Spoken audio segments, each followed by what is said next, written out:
आवाज़ विशेष कार्यक्रम में आपका स्वागत है और विशेष में आज हमारे साथ है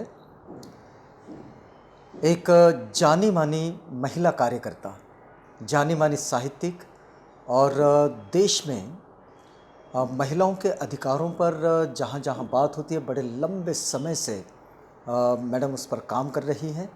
आप सबसे मुखातिब हैं, आप उनसे परिचित हैं।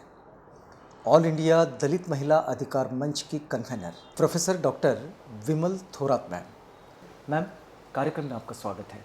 नमस्कार। ये बात तो हम बिल्कुल नहीं समझ पाते कि वो कौन सा दौर था जब महिलाएं सुरक्षित थी। आज भी कहा जा रहा है कि महिलाएं सुरक्षित नहीं हैं, लेकिन वर्तमान जो घटनाएं हम लोग देख रहे हैं, इसे हैवानियत का नाम देकर क्या समाज अपनी जिम्मेदारी से हटना चाहता है, या फिर हाथरस हो चाहे बलरामपुर हो, ये जो घटनाएं जो घटित हो रही है, क्या इन घटनाओं को किसी और दृष्टि से भी देखा जाना चाहिए? क्योंकि बड़े लंबे समय से आप महिलाओं के अधिकारों के लिए काम करती चली आ रही है। बहुत अहम सवाल आपने उठाया है और आज हम उत्तर प्रदेश के हाथरस में जो जघन्य घटना हुई है, एक 20 साल की दलित युवती पर पहले गैंगरेप होता है। उसकी माँ के बराबर वो काम कर रही थी, लेकिन चार दरिंदों ने उसे घसीट कर खेत में ले जाकर उसके ऊपर जघन्य अत्याचार किया और उसके बाद उसके शरीर को इस तरह से तोड़ दिया कि वो उठने लायक या बोलने लायक नहीं रही। तो ये एक बहुत, जिसे आपने कहा कि बहुत दरिंदगी की ये एक मिसाल है कि इंसान जब इंसानियत की सारी हदें पार कर देता है और स्त्री की अस्तित्व और अस्मिता को मिटाने की कोशिश करता है और केवल उसके यौनिक शोषण की ही उसे या उसे भोग करने की ही उसे इच्छा बचती है, तो उस हद तक पहुंचने वाला इंसान ये हैवानियत की या पाशविकता की हदें पार कर देता है। लेकिन क्या मैम इसको क्या समझा जाए? क्या हमारा समाज होने के महत्व को खो रहा है?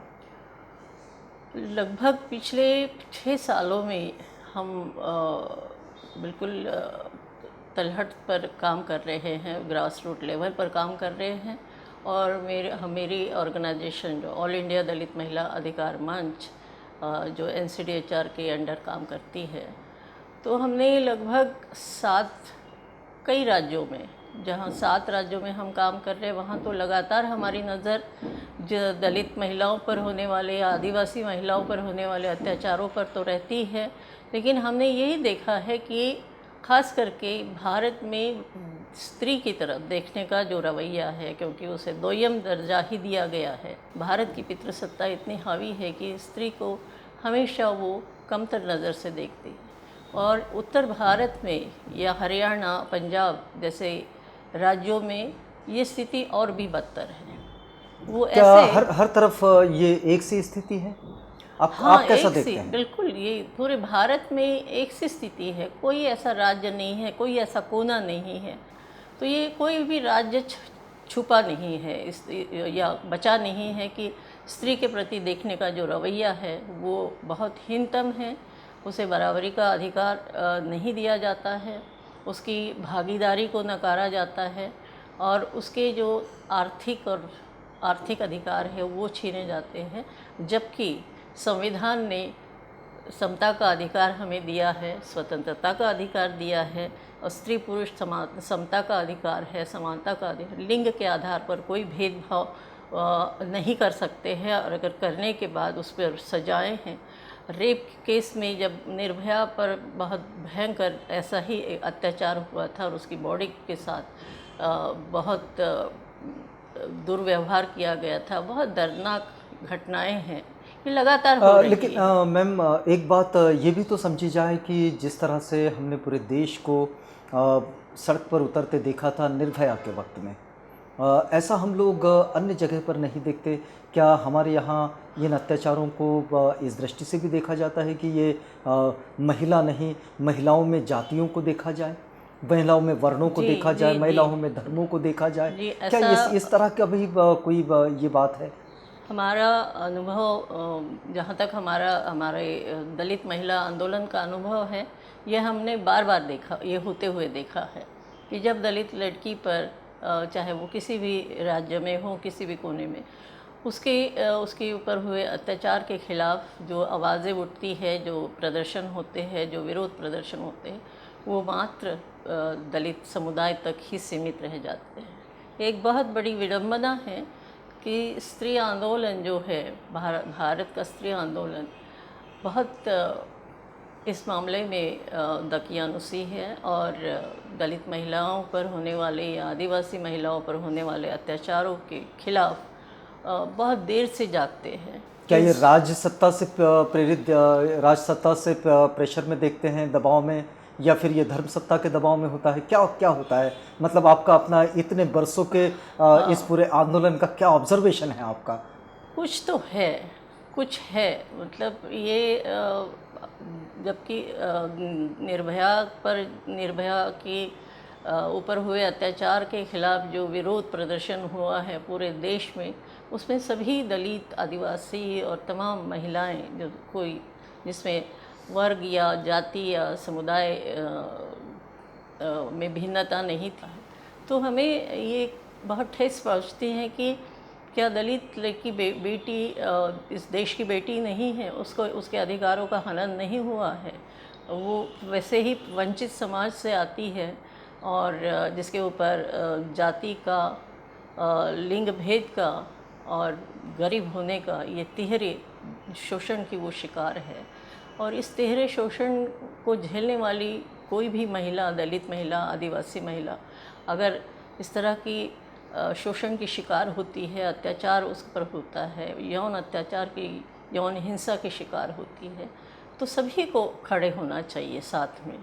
लेकिन आपका ऑब्जर्वेशन क्या कहता है कि ऐसा होता है, या फिर ऐसा होता है, या फिर दलित समुदाय को अपनी लड़ाई खुद ही लड़नी होती है?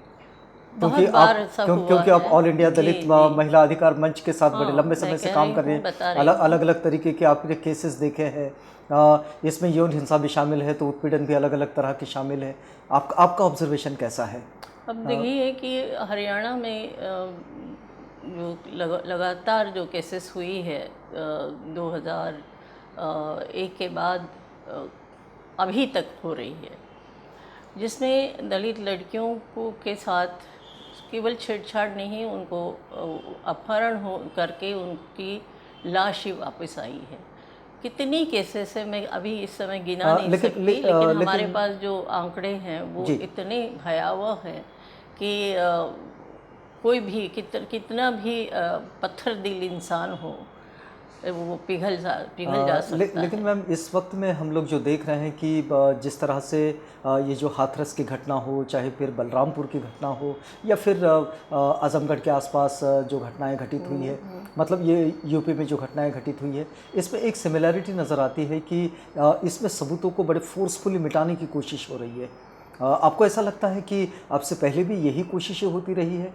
बहुत बार यही कोशिशें होती रही है। तो अगर मान लीजिए कि अगर इसी तरह का उसमें वहाँ की सरकारों ने, वहाँ की सरकार जहाँ जहाँ पर ये राजस्थान में दो ऐसी घटनाएं हमारे सामने आई जिस पर हमने लंबे समय तक काम किया और न्याय की गुहार लगाई, लेकिन उसमें पुलिस और प्रशासन ने और राज्य ने इस तरह से सारे सबूतों को मिटा दिया, और उसमें जो पीड़िता है या जो अब नहीं है, जीवित नहीं है, यंग लड़कियां जो कि बीएससी कर रही है या स्कूल की अंतिम, कॉलेज के अंतिम वर्ष में है, ऐसी दो लड़कियों के साथ ये जघन्य अपराध किया गया। और अपराधियों को बहुत देर के बाद, जब बहुत जनसैलाब उठ खड़ा हुआ, दलित, आदिवासी और तमाम समुदाय, तब जाकर उस केस की रजिस्टर हुई है।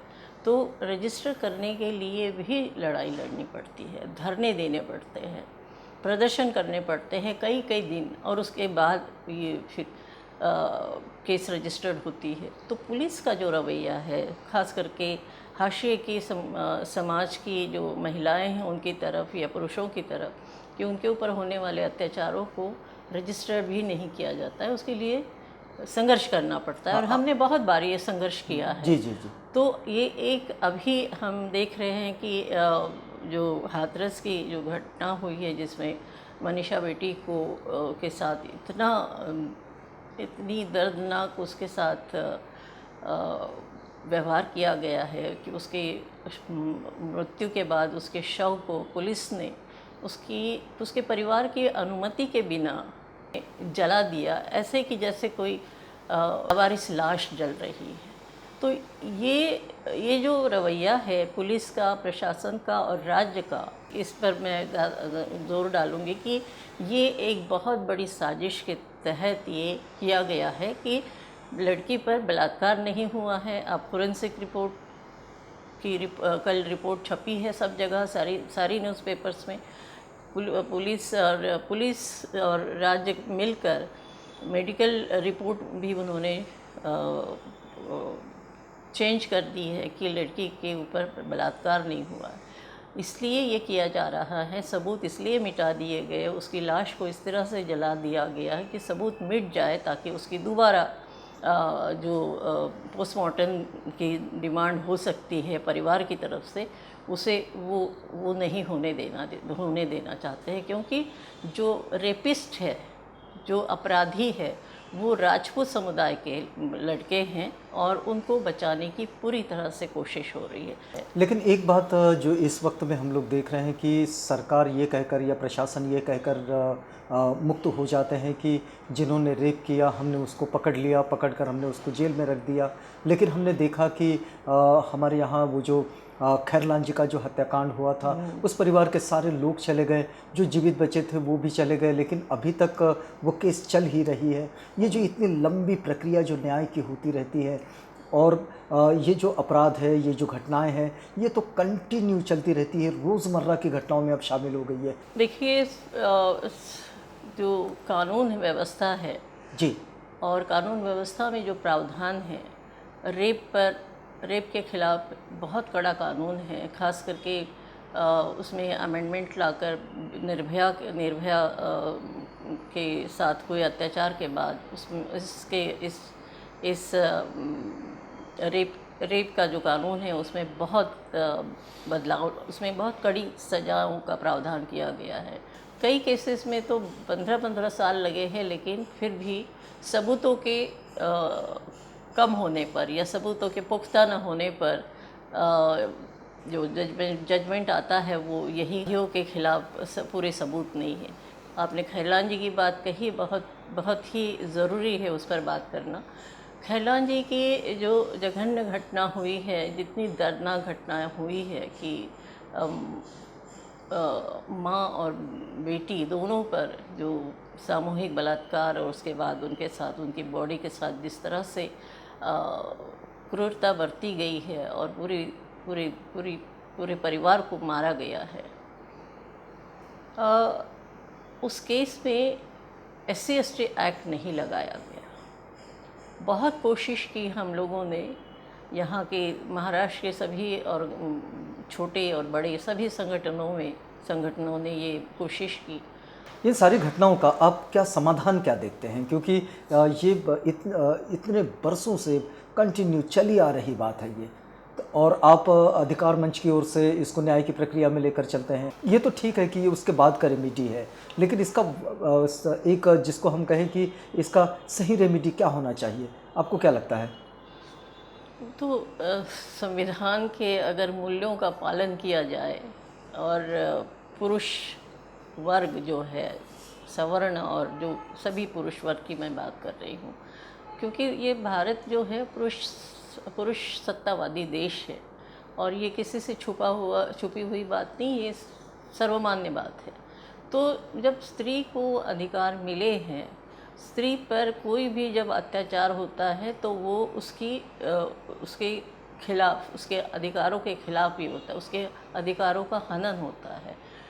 और उसके उसकी जो बॉडी है जो उसका जो जैविक संरचना है, हम देख रहे हैं कि युवा वर्ग में या अपराधी जो लोग हैं, जो हमेशा क्रिमिनल माइंडेड जो लोग हैं, उनको उनका जो देखने का, जो स्त्री की तरफ देखने का जो रवैया है, जो दृष्टिकोण है, वो इतना हीनतम है। लेकिन यहाँ स्त्री और पुरुष में जो समता का भाव होना चाहिए और जो संविधान के तहत जो उन्हें अधिकार मिले हैं, उसको कम से कम उस अधिकारों का हनन ना हो, ये सभी को ये शिक्षा मिलनी चाहिए। और ये शिक्षा जो है, ये संस्कार जो है, स्कूल के जो बच्चे हैं वहीं से ये शुरू होना चाहिए। स्त्री के प्रति एक बहुत सम्मान की भावना होनी चाहिए, ये पढ़ाया जाना चाहिए, बताया जाना चाहिए। उसके लिए जो भी हम कर सकते हैं, जिस भी मार्ग से, जिस भी माध्यम से हम उनके बचपन में ये संस्कार डाले जा सकते हैं, तो ये डालना ज़रूरी है। उनके पाठ्यक्रम का ये हिस्सा होना चाहिए। हम देखते हैं कि पाठ्यक्रमों में इस तरह से पाठ्यक्रम तैयार होते हैं जिसमें जो एक सबसे ज़्यादा जो इम्पोर्टेंस, अहमियत दी जाती है पुरुष को या बच्चे को, लड़के को, और लड़की को कहा जाता है कि वो झाड़ू लगाएगी। राम पढ़ रहा है और सीता झाड़ू लगा रही है। ये पहली और दूसरी की क्लास में ये इस तरह का पाठ होता है। राम स्कूल में जा रहा है, फिर उसका चित्र होगा, वो उसका बस्ता टांग कर वो स्कूल जा रहा है, और उसकी बहन जो गीता है वो झाड़ू लगा रही है या बर्तन धो रही है। अब ये जो भेदभाव की जो भावना है स्त्री और पुरुष के बीच में, जो बचपन में ही ये डाली जाती है, तो ये जो संस्कारों का जो भेद है, ये घर से ही बताया जाता है। और लड़के फिर को कहा जाता है इसी कि भेदभाव का जो जी, प्रतिबिंब है, जी, वो प्रतिबिंब वो हमें देखने को मिलता वो है। समाज में वो ही दिखाई देता है। लेकिन ये जो विकृति इस समय हम लोग देख रहे हैं, और ये विकृति सब तरफ तो ऐसे नहीं होती, लेकिन ये विकृति जहाँ पर इसका स्फोट हो रहा है, उस विकृति को कैसे रोका जा सकता है, आपको क्या लगता है? देखिए, पिछले क्या 6 इसमें सालों में किसी बेहतर काउंसलिंग के कैंपेन करने की ज़रूरत है? क्या किसी इसको हम वहाँ से जोड़ते हैं। एक ऐतिहासिक इसका एक परिप्रेक्ष्य है, वो है जब बाबरी मस्जिद ढाई गई थी, तो उसके बाद जो हिंदुत्व का उछाल होता है, ब्राह्मणवाद का जो उछाल होता है कि ब्राह्मणवाद, एक हिंदू राष्ट्र यहाँ बनने की एक कोशिश हो रही है, और उस कोशिश में लगातार वो आगे बढ़ते जा रहे हैं। ये सारी घटनाएं उसका एक रिपरकशन है, उसका ही परिणाम है। क्योंकि यूपी में, उत्तर प्रदेश में इस समय जितनी जघन्य घटनाएं घटी है, मुस्लिम समुदाय पर सबसे ज़्यादा हिंसा हुई है, भीड़ के मार्फत बहुत सारी लिंचिंग हुई है मुस्लिम लड़कों की और पुरुषों की, उनके ऊपर बहुत पाबंदियां लगाई गई है।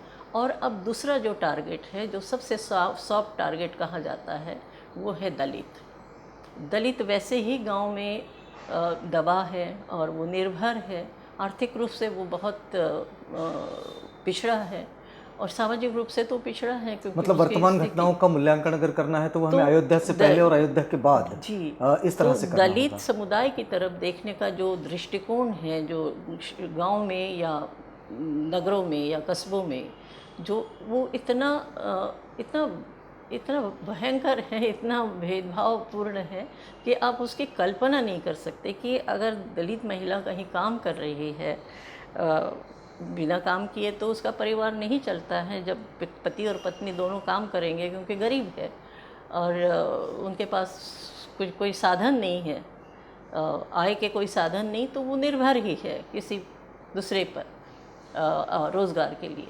तो वहाँ उन्हें इस तरह की गालियाँ दी जाती है। अगर वो चमार है तो चमरोटी कहा जाएगा, चमारी कहा जाएगा। अगर वो भंगी समाज से हैं तो भंगन कहा जाएगा, उनका नाम नहीं लिया जाएगा। महाराष्ट्र में अगर ये बात होती है तो महारडी कहा जाएगा, मांगन कहा जाएगा, उनका नाम नहीं लिया जाता है।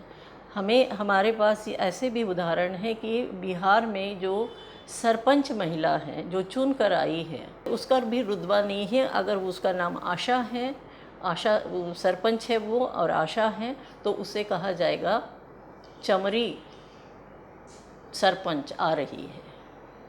ये हमने देखा और सुना हुआ, ये सत्य है, ये इसमें कोई एग्जैगरेशन नहीं, ये वास्तविकता है। तो उस महिला को काम करते हुए उसकी उसकी क्या मानसिकता बनी रहेगी, उसको कितना दर्द और दुख होता रहेगा, और कितनी उसकी जो पर्सनैलिटी है वो बौनी होती। ये बहुत बड़ी मानसिक हिंसा है कि आपका जो पद है या आपकी जो काम करने की इच्छा है या आपको दिया हुआ जो एक पद है, वो जो जो जो पंचायत राज ने आपको दिया है, चुनाव के द्वारा दिया गया है, उसको भी सम्मान नहीं मिलता है। उसे सरपंच ऑफिस में, पंचायत ऑफिस में उसे कुर्सी पर नहीं बिठाया जाता है, उसे नीचे बैठना पड़ता है, उसे चाय तक नहीं पिलाई जाती है, और तमाम जो लोग हैं वो कुर्सी पर बैठकर जैसे उसे एक गुलाम की तरह उसे आदेश देते हैं कि यहाँ सिग्नेचर करिए, ये हमने ये निर्णय लिया है, अब आप सिर्फ यहाँ पर सिग्नेचर करिए। ये धर्म ग्रंथों में जो बातें लिखी है, खास करके मनुस्मृति में, उसका इतना ज़्यादा गहरा असर अभी भी इस समाज पर है, भारतीय समाज पर है, भारतीय पुरुष व्यवस्था में, पुरुष सत्ता में है, ये गहरे बैठा हुआ है। उसे निकालना होगा, और उसके लिए हमें लगातार काउंसलिंग तो एक बहुत दूर की बात है, लेकिन हमें इसके लिए अपने अधिकारों की जो लड़ाई है वो बहुत मजबूती से और बहुत ज़्यादा संघर्षशील होकर हमें लड़नी पड़ेगी। उसे मुखर होकर आगे आना होगा, बहुत ज़्यादा मुखर होना होगा, और बहुत ज़्यादा तीव्रता से हम अपनी बात रख सकते हैं। मैम, इस बात को अब हमें समेटना होगा, हमारा वक्त पूरा हो रहा है। एक अंतिम बात मैं आपसे जानना चाह रहा हूँ कि हाथरस की और बलरामपुर की और इन तमाम घटनाओं को देखते हुए इस समय ऑल इंडिया दलित महिला अधिकार मंच कैसा सोच रहा है? इस समय हम दरअसल हम इतने वर्षों से हम काम कर रहे हैं, और इससे भी जघन्य घटनाओं, मतलब ऐसी ही जघन्य घटनाओं को हम के साथ हम खड़े रहे हैं, और उसको न्याय दिलाने की जो पीड़िता है या पीड़ित परिवार के साथ हम खड़े रहे हैं। फिर भी इस घटना ने हमें अंदर से झकझोर दिया है, और समझ में नहीं आ रहा है कि लड़ाई हमारी पुरुष व्यवस्था से हम सीधे तौर पर करें, या जो वहाँ की सरकार है, जो यूपी सरकार, जो बीजेपी गवर्नमेंट है इस समय, उसके साथ हम करें। पुलिस के साथ अगर हम बात करते हैं तो पुलिस तो बात सुनने की जगह लात मारती है। जो परिवार के जो पीड़िता के परिवार के साथ इस तरह से व्यवहार कर रहे हैं कि लात मारकर उन्हें गिराया जाता है कि उनसे वो बात तक नहीं कर सकते, अपनी अपनी अपनी जो है उनका दुख दर्द भी कोई सुनने को तैयार नहीं है। तो ऐसा लग रहा है कि ये चारों तरफ जैसे एक माहौल बना दिया गया है कि कानून व्यवस्था तक भी उन्होंने अपने कब्ज़े में करने की कोशिश की है। हम देख रहे हैं कि भौरी देवी को भी भौरी देवी का केस भारत की संपूर्ण महिला वर्ग ने उस पर संघर्ष किया था, और ये इस केस को लेकर हमारा ऑर्गेनाइजेशन बीजिंग कॉन्फ्रेंस में भी गए थे, और ये पूरे विश्व ने इस केस पर बात की थी और अपनी सॉलिडारिटी व्यक्त की थी। लेकिन जब केस की सुनवाई हुई राजस्थान हाई कोर्ट में, तो राजस्थान हाई कोर्ट के जज ने जो जजमेंट दिया वो हिंदू धर्मशास्त्र के आधार पर दिया। वो कैसे, मैं बताती हूँ कि भौरीबाई दलित है, और जो बलात्कारी जिन्हें कहा गया है या बलात्कार का आरोप जिन पर है वो सभी सवर्ण हैं, और हिंदू धर्म के लोग कभी भी अछूत को छूते नहीं हैं, और चूँकि भौरीबाई अछूत है तो ये हिंदू जो आदमी है, चार जो अपराधी थे, ये उसे छू नहीं सकते हैं। तो यहाँ पर आकर वो बात उन्होंने नकार दी कि इसके ऊपर ये इन्होंने बलात्कार नहीं किया है, वो कर नहीं सकते क्योंकि वो छू नहीं सकते। तो और ये जजमेंट उन्होंने पास किया और चारों के चारों जो बलात्कारी थे वो छूट गए। तो ये आज भी हमारी विधायिका में बैठे जजेस जो है वो हिंदू धर्म के जो जो जो मनुस्मृति के आधार पर जजमेंट देते हैं। हमने अपने प्रेस नोट में ये बातें लिखी हैं कि इस केस में जो अपराधी हैं, जो बलात्कारी हैं, उन्हें कड़ी से कड़ी जो भी कानून में जो भी प्रावधान है वो उनको वो सज़ा उन्हें मिले। और पुलिस ने जिस तरह से इस केस में जिस तरह का व्यवहार दिखाया है, जो असंवेदनशील ही नहीं है, क्रूरतम है, क्रूरता की हद लांघ दी गई है। तो मुझे लगता है कि पुलिस के खिलाफ भी एक बहुत बड़ी कार्रवाई होनी चाहिए। वहाँ के जो कलेक्टर है उन्होंने परिवार को जाकर धमकाया है, बहुत बुरी तरह से बात की है। बच्ची के चाचा को लात मारकर उसे गिरा दिया गया है और वो बीमार हो रहे हैं। और परिवार की महिलाओं को धमकाया जा रहा है कि आप बहुत बड़ी नेता बनना चाहती है, आप चुपचाप अपने घर में रहिए और सबके जो है जो मोबाइल फ़ोन किसी भी तरह का कोई उनके साथ कोई संवाद नहीं हो, किसी तरह से बातचीत कोई करे नहीं, तो उनके सबके फ़ोन छीन लिए गए हैं, तो वो किसी से बात नहीं कर सकते। और एक तरह से चारों तरफ से घेराबंदी कर दी है उस गांव की, जिससे कि कोई भी उस गांव में प्रवेश नहीं कर सकता है। हमारे कार्यकर्ता वहां तक पहुंचे हैं जो यूपी के ही यूपी में काम कर रहे हैं, उनको नहीं जाने दिया तो उन्हें लौटना पड़ा है। आप देख रहे हैं कि राजनीतिक बहुत सारे मेंबर संसद के मेंबर भी गए हैं, उन्हें भी लौटा दिया गया है। तो एक बहुत बड़ा एक प्लानिंग के साथ ये हो रहा है। केंद्र भी इसमें शामिल है और राज्य की सरकार भी इसमें ये दिखाना चाहती है कि हमारी जो व्यवस्था है बिल्कुल, जो कानून व्यवस्था है बिल्कुल अच्छी तरह से है, कोई यहाँ पर धांधली नहीं है, कोई सभी को सुरक्षा मिल रही है। तो ये दिखाने के लिए इस तरह का एक जघन्य से एक अपराध के बाद दूसरा अपराध हुआ है, जो उसके साथ उस बच्ची के साथ दलित बेटी के साथ जो पहले उसके ऊपर जो बलात्कार हुआ है, उसके बाद दूसरा बलात्कार पुलिस द्वारा हुआ है, उसके शव को जलाकर, उसके सारे सबूत मिटाकर। तो हम यही चाहेंगे कि इसकी सीबीआई जांच हो और परिवार को सुरक्षा मिले, क्योंकि परिवार को सुरक्षित महसूस नहीं कर रहे हैं। उन्हें सुरक्षा मिले क्योंकि उनमें बहुत सारी महिलाएं हैं और बच्चियां हैं, और उनको जो भी कानूनी तौर पर जो उन्हें मुआवजा मिलना चाहिए, ताकि वो अब उस गांव में नहीं रहना चाहते, दूसरे गांव में जाकर रहे, तो उसके लिए उनको जो भी सहायता मुहैया करे। और जो अगर ये नहीं कर सकते, अगर ये वहाँ के सीएम या वहाँ की प्रशासन ये नहीं कर सकता है, तो वो अपने पद से इस्तीफ़ा दे। ये हमारी डिमांड। अगर कोई व्यवस्था नहीं हो सकती है और पीड़ित परिवार को न्याय नहीं मिल सकता, पीड़ित परिवार को सुरक्षा नहीं मिल सकती, तो ऑल इंडिया दलित महिला अधिकार मंच ये मांग करता है कि सरकार ने अपना इस्तीफ़ा दे देना चाहिए, क्योंकि इस पूरे केस में शासन की, प्रशासन की और जो समाज की भूमिका है, तीनों भूमिकाएं ये असंवेदनशीलता की ही नहीं बल्कि क्रूरता की भूमिकाएं दिख रही है। इस समय हम लोग बातचीत कर रहे थे जाने माने एक्टिविस्ट और प्रोफेसर डॉक्टर विमल थोरात मैम से।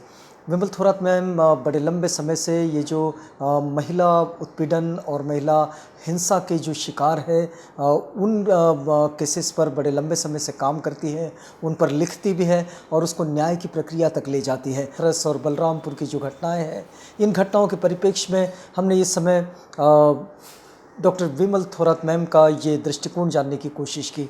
मैम, आप हमारे साथ आए, हमसे बातचीत की, इस पूरी बातचीत के लिए आपका बहुत धन्यवाद। धन्यवाद आपका भी। आप बने रहिएगा आवाज़ इंडिया के साथ, प्रोग्राम आगे भी जारी है।